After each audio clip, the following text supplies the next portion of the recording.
هل أتى على الإنسان حين من الدهر لم يكن شيئا مذكورا إنا خلقنا الإنسان من نطفة أمشاج نبتليه فجعلناه سميعا بصيرا۔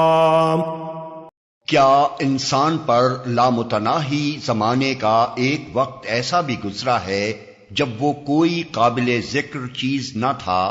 اِنَّا خَلَقْنَا الْإِنسَانَ مِن نُطْفَةٍ أَمْشَاجٍ نَبْتَلِيهِ فَجَعَلْنَاهُ سَمِيعًا بَصِيرًا۔